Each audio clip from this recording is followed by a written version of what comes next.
You need another one of those? What is the reason why you need water to do this? Is it so that the frog has a place to be?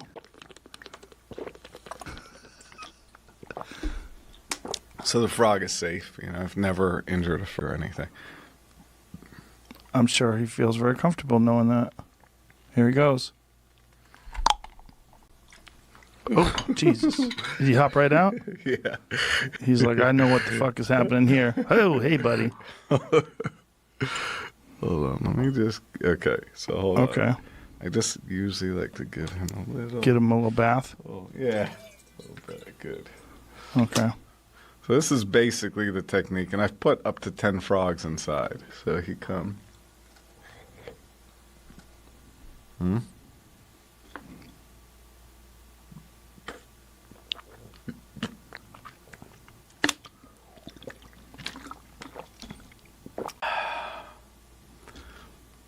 Need more?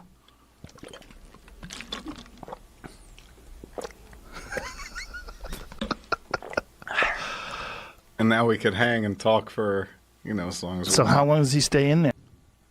What's the longest you've kept him in there and they live? Like 3 hours or so. And none of... Wow. That's pretty... How do you have to pee right now on a 1 to 10? Anytime anybody thinks about needing to pee, I'm going to show them this video. It's the 10th one. 10th water. And what are they, 8 ounces? 16. 16? It's more than a gallon of water. Yeah. Now, here's the magical part. It's like, I should Right. mouth empty. Then I have to, like, get him to swim up to the... How do you do that? I don't know. I just, like, did it and had fluoroscopies and looked where they were and then saw that and then figured out how to sort... I did sword swamp to, like... Do you feel them moving around inside you? When there's a lot. When there's 10? Jamie, your face. Here he comes. No, I got... No? First, I like to get a little bit of... You forcing him out now? Can't talk. I'll have to just get some more water. When was the first time you did this one?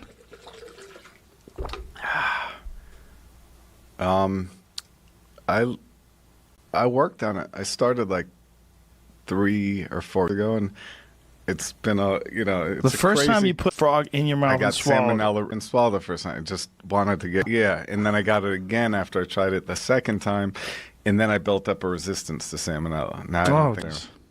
Hold, let me, That's good if you like sushi. Mouth empty. Right?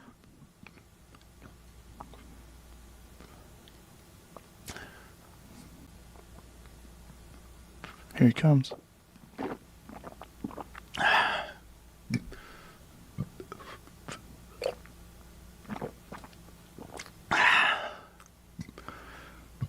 This is so bizarre. Here it comes.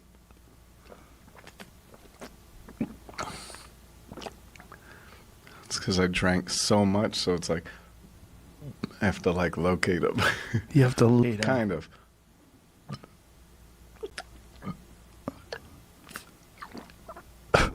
The sounds. What would you call this, Jamie? ASMR?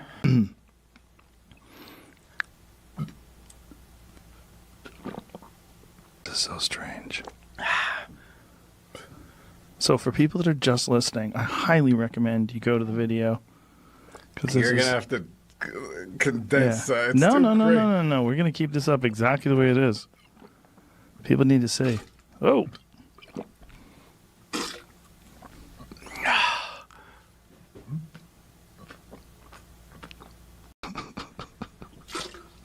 Take out like a liter of water.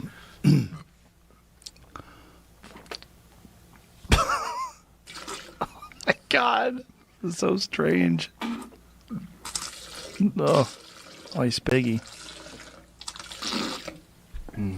That's called the water spout. That's how I usually put out the fire. Oh, my God.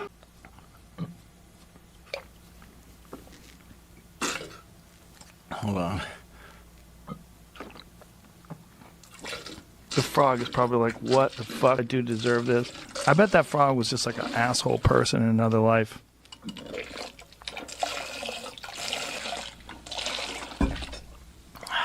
That's a lot of water. Do we need another bucket? Maybe. Go get that plastic bucket in the back. I don't know if that's good enough, but for now, we'll just use that for now. It is quite preposterous to watch the amount of water coming out of you. Oh, let's just get a little better.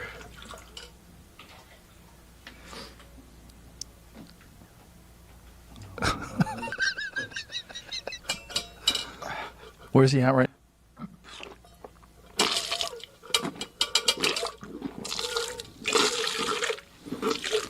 Boy. Who's there? You got him in there? Put him in my hands? Okay. There he is. Oh, boy. Here. Little fella. Just watch. Well, you've had a rough life. You've had a road. You've had a road, buddy. So that's the frog trick. He's alive. And perfect. Too. Yeah, he seems fine. Oh, don't. Whatever it is, the DMT or the mushrooms or whatever it is, Yeah. to take a hold of you and take you on a journey. Then those journeys are generally positive. It was extremely negative. Yeah. I wonder what it is. Afterwards, it was great. Like, Yeah. I woke up the next day like, bro, I got to change a lot of things. Right. So that's the thing about negative ones. Not really negative. They're just No, it's just hard while you're in it. It's just a hard lesson. Yeah. It's a hard lesson. I think when people struggle with psychedelic experiences, or if people have legitimate mental illnesses that do psychedelics, that's never a good idea. You know, Yeah. people that are like hanging on by a thread already and they eat 7 bags of mushrooms. Like, Bro, I was staring at people. Like, we were outside by a campfire, and I'd be like staring at someone, and they'd be like, "What are you looking at?" I'd be like, because their face would change. They'd have like 3 heads. I'd be like, "Dude, are you okay?" so that makes me, what is that? You know what's weird? They all kind of see the same things. That's a problem. It's like, you ever have sleep paralysis? No, I haven't. I had sleep paralysis one night, and it was at the foot of my bed. Have you've heard of sleep paralysis? Yeah, right? yeah, for sure. Foot of my bed, there's a long, spindly, shadowy figure just standing there, and it was fully real. It was real, and it walked along the side of my bed, like reaching its hand out at my face. And I woke up, tried to fight it. I thought it was so real that I thought it was like an intruder. You know what I mean? There was no part of me that was like, this is a demon. I wonder what. Months later, I found out about sleep paralysis. I had never heard of it. Googled it, and there was a image of exactly what I dreamed on the internet. Like, I saw it. Whoa. And I was like, it gave me fucking chills. Like I was it's like, holy. coming. And everybody sees the same thing. It's crazy. But what I'm saying, what if And it's that's real? the mushrooms thing with like the ego death or whatever the people, all those dumb fucking hippies want to call it. I did experience it, even though I'm Yeah. like, these fucking dumb hippies. I literally experienced an ego death. One of the weirdest experiences I've had is with 5-MeO DMT, which is a different kind of dimethyltryptamine. I think it has like a different molecule attached to it or something.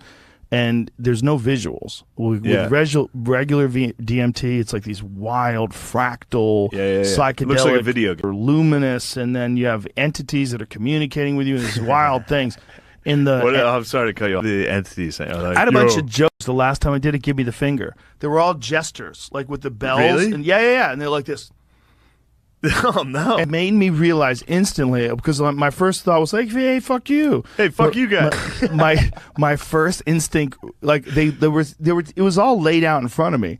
They were saying, "You take yourself too seriously." Really? Yeah, and I was like, "Oh, you're right." Damn! I wish everybody got to see you get that high. was- Get that high and be like, hey. Listen, because it's true, and it changed the way. I mean, this was just a few years ago. The last time I did it, I think it was 2.5-ish, 3-ish years ago. And I still think of that as like that made me a markedly more relaxed person from that moment on. Like the way because I was realizing like there's this tension when you're worried about what people think about you, and there's like a thing if you take yourself too seriously, you don't want people to talk about you a certain way, and whatever it was, I'm doing this experience, and I'm all of a sudden, I'm in the DMT world, and there's these guys going like this, fuck you, and I'm like, what? And then I'm like, oh, and I go like this, like, oh, I get it. Like it was instantly apparent. Like I knew I had because you're managing a certain level of fame, and sometimes your ego gets in the way, or that your perceptions are off, and you're not willing to readjust, whatever it was. Yeah. But these gestures giving me the finger, I realized exactly what it was about. You take yourself too seriously. I go, oh, and then I had to examine it really briefly. I'm like, you're right, and they all started nodding like that. Wow. And they went away. And then they went away, and then it became this beautiful journey. But it was an opportunity for me to have a bad trip, because not terrible. It wasn't like demonic shit I was seeing. I was just seeing, fuck you, give me the finger. I was like, oh my God, there's so many of you. It was like fractal. There was like like who knows how many. Like there's no way I could count them. But there was a massive number of jesters giving me the finger, and it let me know like that shouldn't bother you at all. Like that shouldn't bother you. You should embrace that. You have two ways to look at that. You could look at that and you could be bothered by it, and you could look at that and think that's hilarious. Yeah. If it's true. The only reason why you'd be bothered by it is you're connected to your own self-image, and you're connected to this idea that you want to project out to all the other people. And the jesters were right. I was like, you're right. It's a great lesson. It is. They're right. Like if this was like on a spaceship, you would think it would be like that. Look at that. If that was on a spaceship, etched into the side of the spaceship, you'd be like, holy shit, it's a fucking alien language. I don't know what any of those things are. I don't know what one of those numbers, I don't know what the fuck those words are, those letters. That's an alien language. That's, to me, almost more alien than a lot of Asian languages. That looks crazy. Well, that's a reason to kind of doubt that somebody's translating it right. You know, like it's just like, oh, you looked at that gibberish and you saw that. Well, you know, the whole thing with that is that these ancient languages, like all these stories came from these ancient languages. Like if you go way, way, way back to like ancient Sumer, like the Epic of Gilgamesh, there's all these Noah's Ark similarities. It's all there's a lot of stuff in all these ancient stories. It's all probably points to some real shit that happened. For sure. But along the way, just like what you're talking about with social justice warriors and how they behave like it's a religion, there's like a natural compulsion for people to be on a group and have that group have a very clear ideology. People have to work their way up to atheism if they want. It's like almost a luxury, I think. Yeah, I think you're right. And I don't know how to just... but I'll tell you what, I will say, the DMT shit, I did get like more of a... oh yeah, there's more than this. There's something else there. And it's crazy because I read about that shit in high school. I read some article about that guy that is the big DMT guy, Terrence McKenna. Yeah, because I think he projects a lot of his own horseshit into it. But that stuff that McKenna's or the McKenna just let me tell you, when I never felt a thing that felt so much like not making me hallucinate, but like it was taking away a hallucination. Yes. And that is there's something so terrifying about that, but it's also like, wow, that's great. Like, and you feel like there has to be, just based on the shit you would see, even if it's just shit in your head, you're like, why would that even be in my head? It's entirely possible that whatever the fuck consciousness is can pass from this stage into another stage. And the only reason why I would hesitate to say that's exactly what happens is because there's no proof one way or another. But it's all that pineal gland shot proven. They don't know that DMT comes in. I can't handle anymore. They do now. Really? The Cottonwood Research Foundation. They did a series of tests with rats, and they proved that live rats have DMT produced by the pineal gland. Really? Now, it doesn't necessarily mean that humans do too, but they're pretty sure they do. Did you like? They also know that your lungs produce it and your liver produces it. That's a fact. Really? So your body's producing DMT, 100%. Did you know? Or did you like those H.P. Lovecraft kind of horror stories? Oh, I love those things. And there's a movie made out of one of them. It's all about his pineal gland. He's taking something that makes his pineal gland swell up. Which one? The guy from Reanimator. But it's not. It's not Reanimator. I'm feeling it now. I kind of remember what you're talking about. But I'll tell you the thing of DMT is the creep. I thought the creepy because it's totally worth doing. But the thing that's, whatever people say they meet entities, right? But I don't know if that shit is meeting entity. But I'll tell you the thing that just sticks with me that I'm like, when the fuck is that possible? Is the shapes that I could see, or I was well aware that they were a bit more than 3-dimensional shapes, and it's so crazy to look at that and perceive it. And I'm like, how on earth could I perceive this shape? And when I can't, and you can't come back with it, like, you know what I mean? Well, you know like, how you see in someone's art? Like, have you ever seen Alex Gray's art? Yeah, you see it's it? awesome. No. You haven't seen it? No, what is that? Pull up Alex Gray. He's a psychedelic artist. I mean, all of his stuff is basically tryptamine-based art. And is it going to not be horseshit? Because sometimes they're horseshit. No. He's brilliant. His stuff's because fucking. that is something. If his stuff's fucking amazing. That thing. It's for Tool. Yeah, but that's one of them. But yeah, he draws the covers for albums. There's a ton of them, like that one. That one in specific. That is DMT. That's very DMT. That is DMT. Wow, that is hardcore DMT. Hardcore DMT. When you do DMT, you see that. And you see that in a way where it's so much more spectacular than anything you ever see under normal consciousness. Is your body like, are you it's like... not a body no, thing. Thinking of but your eyes are closed. I mean, I'm myself. Yeah, You look around? Dude, if you open your eyes... vulnerable. Here's crazy, because so if you close your eyes, it's like they're open somewhere else. And then when you open your eyes, you see reality overlaid over this. Tell me this one didn't influence the Egyptians. Click on the one your cursor's on. No, tell me that didn't influence the Egyptians. Painting or the no, that these kind of tryptamine well, did they have that, images. Did they have DMT? 100%. Yeah, there was one of the things that John Anthony West did was he was going over the temple in Man. Yeah, the Man is one of the structures. It's in Egypt. Mm-hmm. And it shows different parts of it are supposed to represent different corridors of the body, like different chakras of the body. Uh-huh. And that there was some evidence that the eye of Horus is really the pineal gland. Oh, really? And that's what that symbol is. Like, see if Google pineal gland eye of Horus. They think that they're so similar in the way they're shaped. It's entirely possible that that's what it's a very alternative thing. But look how it looks, how the thing looks on the actual pineal gland, and look at the eye on the left. Whoa. Yeah. See that wing off the side and the way it drops down right from the eyeball? Boy, that's fucking similar. Entirely possible that they figured out somewhere along the line that through yogic breathing methods, some sort of psychedelic drugs, they found that they were in a hallucinogenic state. And they were able to somehow or another isolate where that state is being initiated. And if it's being initiated endogenously by your body, like through psychedelic breathing, that's probably where it's being produced. Now, listen, I don't want to sound like an Amy Schumer defender, but that looked coincidental to me. Yeah, it could parallel thought. It could be. I think certain patterns repeat close. over and over. But that pattern is pretty fucking close. You might be right, it might be coincidental, but the fact that a straight line drops down right before the eye, show it again. The straight line drops down right below the eye. But they didn't know what the fucking brain did in Egypt. That's the thing. They did surgery on people in Egypt. Yeah, but look at the thing on the right.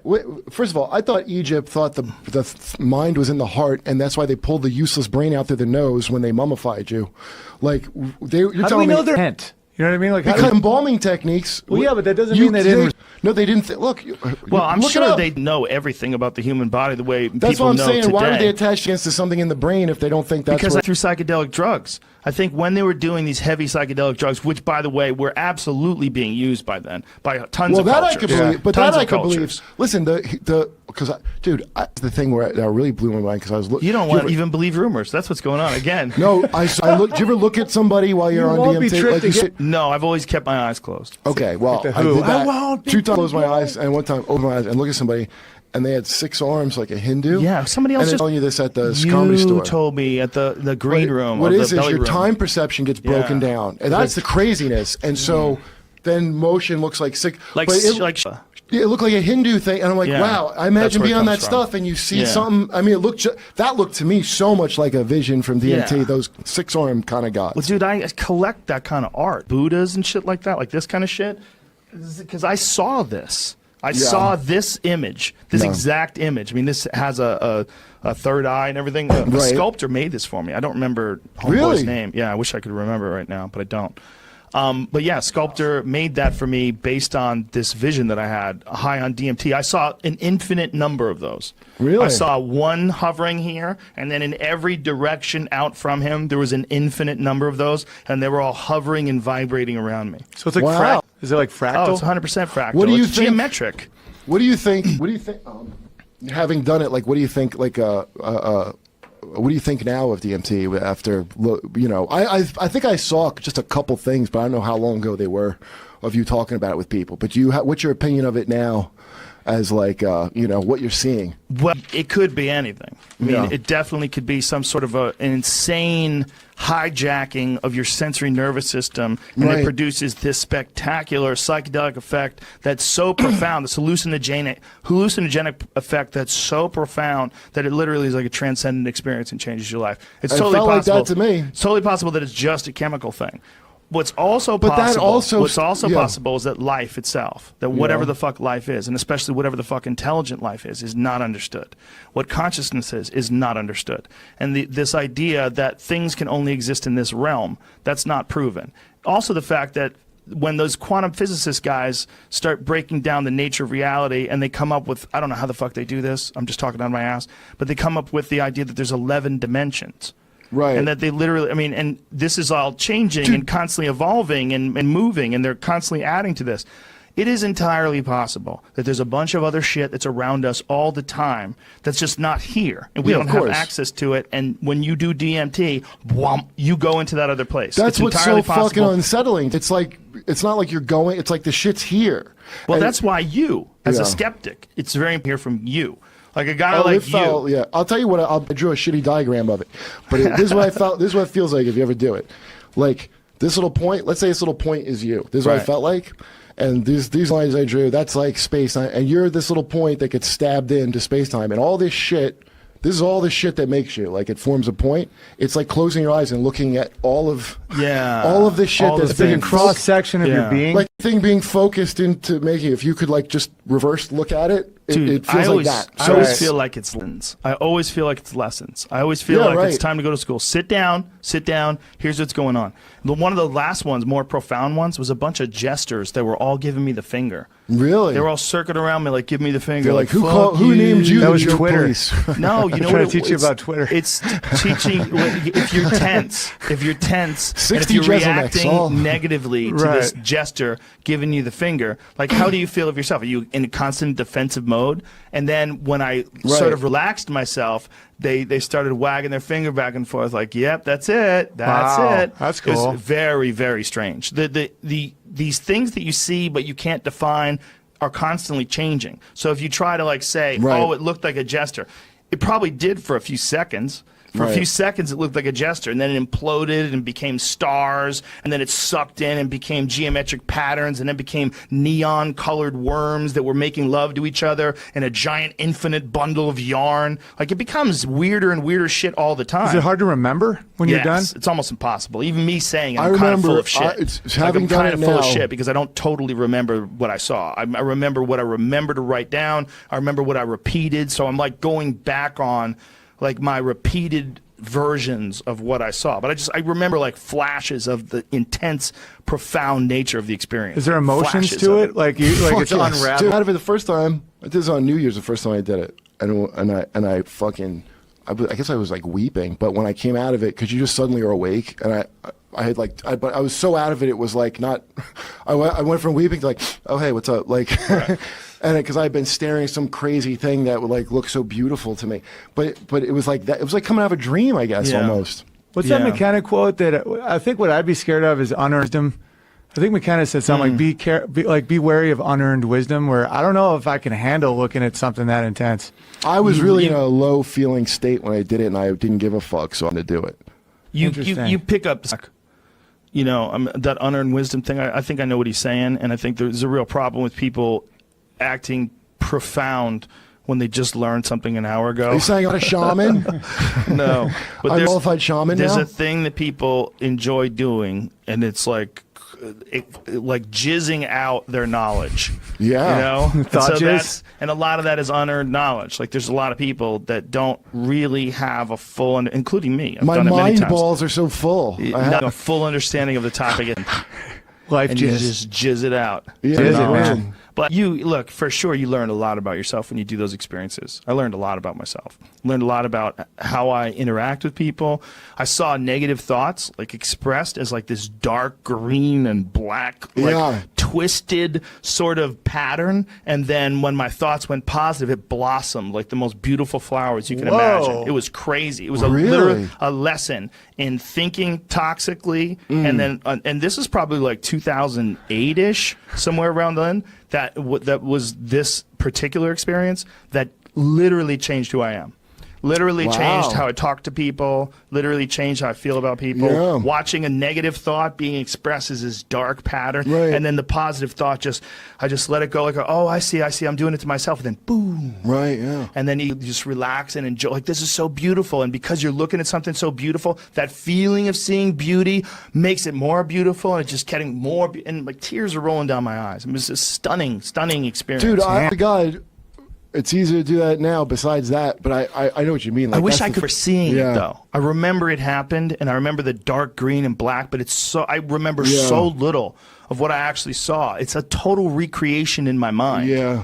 Which is a real problem with memory. It's a real problem with regular memory. Forget about something as spectacularly unique and odd as a psychedelic experience.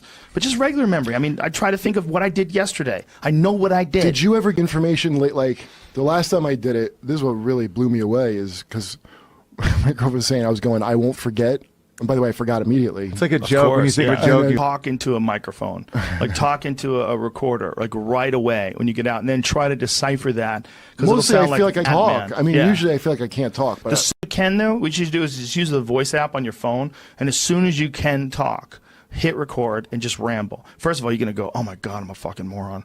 Because it's going to sound, if you're sober, it's going to sound so stupid. Dude, like ayahuasca, it's an inner journey and battle. Like, yeah, on the inside. On the outside, you're just puking and projectile shit. Yeah. Gibbering like an idiot. So I had no experience of psychedelics until I was in late 20s. And then it was pretty much, I had a couple mushroom experiences that I now describe as pathetic experiences, right? One's small doses, 1 gram, like that. Yeah, I never even measured it. It was probably 1 gram. So I'd never had a big trip. And there was another reason. I didn't feel psychologically sturdy enough. And I came of age just when the scare stories about psychedelics were everywhere in the culture. You know, they would scramble your chromosomes. You'd stare at the sun till you're blind. You know, the person who took all the orange sunshine and thought he was an orange for the rest of his life. You know, these stories were there. And I was afraid to. I was just afraid. Yeah. Well, it's not an unfounded fear. Oh, no, people can really get into psychological trouble. I think it's really important that people understand that it's a profound, powerful, destabilizing experience. And depending on your mindset and the situation in which you take it, set and setting, it can be ecstatic or horrific. And you know, there are people who had a series of very good trips, and then they have that one bad trip. And so, yeah, I had heard enough stories that to stay away. So discovering this kind of later in life, you know, certainly not something I planned on or expected. It's a great tragedy, in my opinion, that our culture has demonized these substances and put them in this category of forbidden fruit, to the point where you're so nervous about doing them. You have to get them from some shady character, and you don't know where you get. Yeah, you have to do them in secrecy. You have to be really careful. But we also at the same time are aware of all these incredibly positive benefits from them. And that if we just had professional places where we could go to, I mean, we have these rehab facilities that are available for people trying to kick opiates and people trying to get their life together. But if we had something similar, like a psychedelic facility with registered professionals who understand this and who could evaluate you psychologically, understand if you're perhaps taking medication that would adversely affect your trip, try to find out who you are, what state you're at in your life. Have you had any experiences before? Maybe you should put you on a low dose THC let's edible, ramp it up. Something small, and see how you react to it. And then I don't think people like myself or pot smokers or people who've done psychedelics, I don't think we do it any favors either, because we're always trying to pretend that there is no adverse effects, and that there's people when they get into something, they want everybody to do it, and I've been guilty of this myself. Yeah, and people. push it. There's a occupational hazard of irrational exuberance. Yes. You know, this is what happened to Timothy Leary, right? I mean, Yes. Yeah. people have an amazing experience, and the first thing they think is everybody do this. Yeah. But it isn't for everybody. And I think you're absolutely right. I think that, look, there are risks, but these are not drugs of abuse. Right. They're non-addictive. They're anti-addictive. The first thought after having a big psychedelic trip is not, when can I do this again? Right. It's whoa. The Yeah. last one I had, I was like, I don't know if I could do that again. Yeah, That I was felt that way every time. It's like yeah. childbirth, or how we hear truth is. You can't imagine doing it again, and eventually you do it again. So I do think that we have to find the proper context in which to do it, and I think your point is really important. We need trained guides. The experience is completely different when it's guided. Yeah. Because you have a sense of safety. There's someone looking out for your body while your mind is traveling. And this allows you to essentially surrender to the experience. And most bad trips, in my experience, are the result of people resisting what is happening. Their ego is dissolving, and it's scary. It feels like a death, and they try to stop it. And that can make you very anxious. And so all the guides I worked with and interviewed, they were all like, relax your mind and float dream. If you see a door, open it. If you see a staircase, go down it. Surrender, trust, and let go. And this kind of advice changes everything. And chances of a bad trip, I think, in a guided situation are substantially less because they know how to help you deal with it and what to tell when it's happening. So I do think that by forcing these drugs underground and this very kind of unregulated use, there were not reports of bad trips were much fewer before the moral panic about LSD in 1965, and when it was still legal. You didn't hear about bad trips. You started hearing about it when the culture did this 180 and turned psychedelic. So I think you can create situations where the risks are really mitigated. I think also the fear, like you were talking about right before the podcast, right as we started, what some people were worried that they were going to turn into an orange or think they're an orange, or all those fears.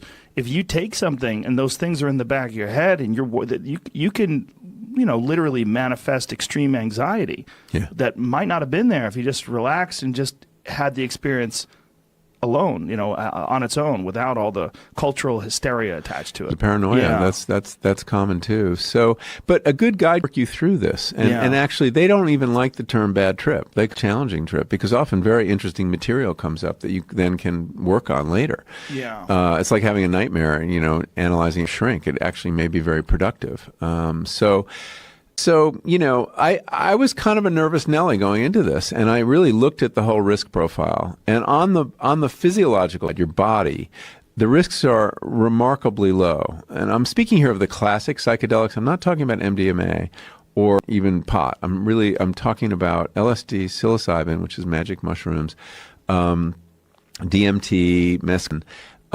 They are much less toxic than many of the over-the-counter drugs you have in your medicine cabinet. There is no lethal dose, which is remarkable. Yeah. There was one elephant that was killed with LSD once. I wanted to see what it would take, and it was this. They gave it a massive dose, but to get it to the point they could administer it, they had to give it a massive dose of tranquilizer. So it isn't actually clear LSD killed it. It may have been the benzos or whatever they were giving it. I know, what a horrible thing, right? Go online and look up the elephant from LSD. What a crazy idea. Yeah. I Animal wonder cruelty. what was going through the elephant's mind before it died. Well, animals don't like. I want to talk to you about psychedelics because when did you do them? When I was 30. When you were 30. Well, actually, I think I was a little younger. No. Yeah. When I was 30, I started smoking pot, and then psychedelics came after that. And did you, obviously, that was before some people thought psychedelics were a way to, heal yourself. I feel like this is kind of like a new movement that psychedelics are the answer. Around the right people back then, you would get that information. Yeah. Were you around the right people? Is that how you got introduced? Yeah. I was around a lot of...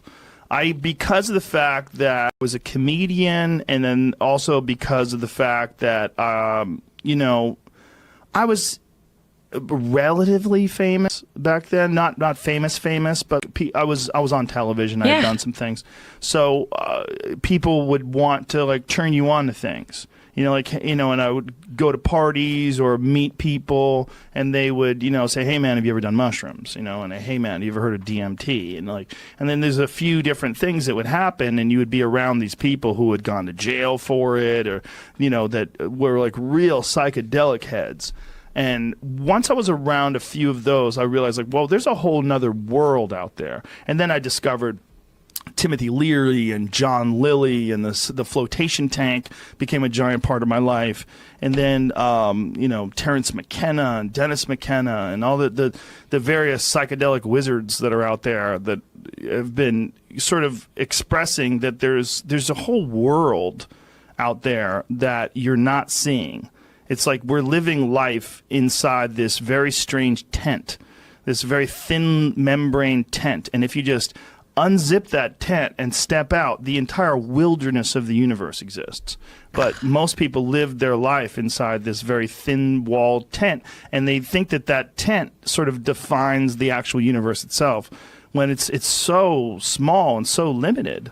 Is there a chance that you open that tent and you don't know what you see and now you've fucked your whole life up? Because I think that's most people's apprehension about. Sure. That. Like, specifically, can you not? Yes. Well, Sid Barrett. You know, there's been a lot of people that were. I have friends that know friends that. Well, the issue is with, you know, psychosis and people that have schizophrenia, people that have like legitimate mental health issues, and the argument is correlation or causation, right? And the argument is, do psychedelic drugs cause mental illness, or do a certain amount of people already have mental illness? And I think it's much more likely that the percentage of people that are schizophrenic remains static. Because if you look at it like this, the number of people who smoke marijuana who are also schizophrenic mirrors the number of people who are schizophrenic, period. So it's not that marijuana causes schizophrenia. So it's a 1 out of 100 or whatever the number is. They just have this issue. And for those people, it's critical that they avoid psychedelic drugs, that they avoid marijuana, and probably even alcohol, or maybe a bunch of other psychotropic drugs as well, because you've got an imbalance. Just like someone who has a liver disease has an imbalance, just like someone who has a lung disorder can't breathe well, someone has cystic fibrosis, or someone who has any number of diseases. You got to kind of think of it that way. Yeah. There's an ailment of the mind. And so if you add this unknown element to that ailment, like 5 grams of dried mushrooms, like, whoa, who the fuck knows what could happen? You might never come back. And then there's the question, the other part of your question is it possible you could open that tent and not like what you see and fuck up your life? Yes. Yes, even if you don't have schizophrenia or a mental disorder, you might have a view of the world that's untenable with the experience that you have under the influence of psychedelics.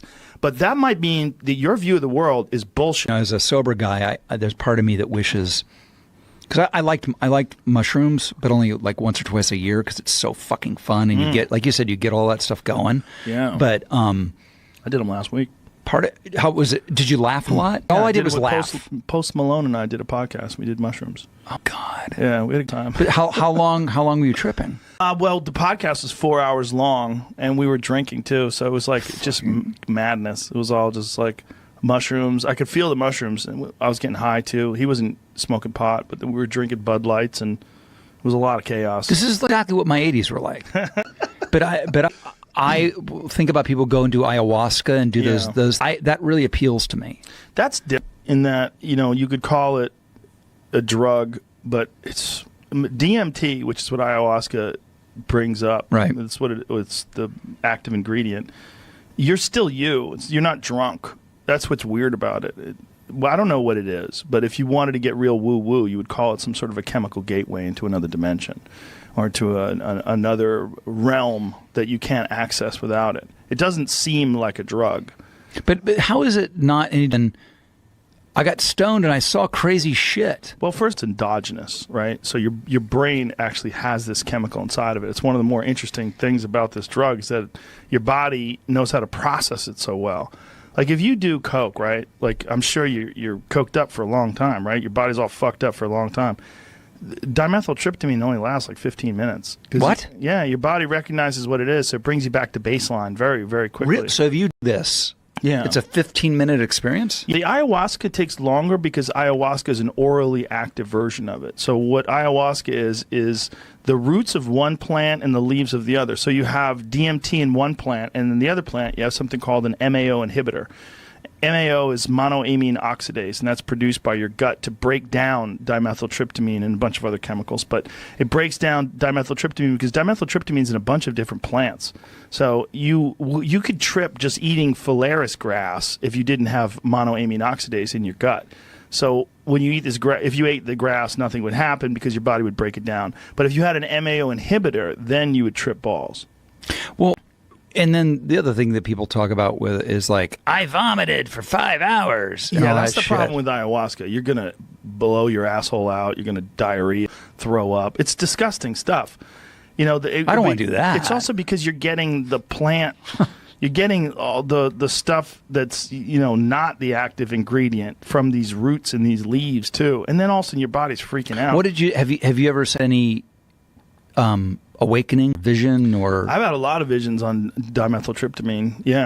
Anything that you could, that once you got once you were done tripping, that didn't seem like the ramblings of a man, or was there stuff that you were like, oh wow, I had a revelation? It's hard to say.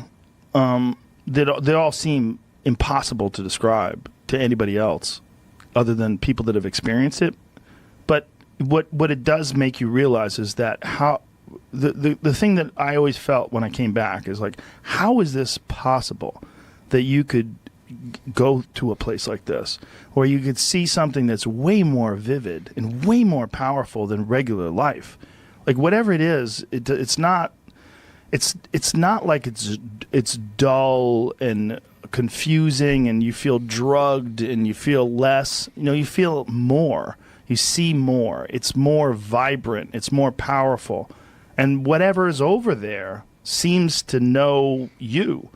It seems to understand. It seems to be you're communicating with something that's far more intelligent than you, far more advanced, and not hindered by all of the things that we're hindered by, like our egos and our nonsense and our insecurities and our civilization and culture. It's like it's some sort of other kind of consciousness, you know, and it's they joke about things. They make fun of you. Like one time I did it, and all these jesters, like this, like a geometric pattern of jesters, like a fractal, like infinite jesters, were giving me the finger like this. Fuck you, like mocking me. And the message that I got was that I was taking myself too seriously. Like maybe even like while like my intentions going into the trip, I was taking myself too seriously. Wow. And I remember relaxing on, oh, okay. And they're like, that's right. Like they're nodding their head. Like, yes. Like it was a message. Like, hey, stupid. You know, you take yourself too seriously. Fuck you. Fuck you. I like and it fuck was you. Gestures, like with a hat and everything. So in your life now, like let's say you are stressing out about something as very seriously, you do the fractal gestures, do you remember them? And go, oh yeah, I had this. Very, but you know what I mean? barely. Like it, you bring something back that you can practically use in your this dimension, this time. Humility. There's a humility that comes from real psychedelic experiences that you just because you know that they are possible, it makes you second guess the significance of regular existence.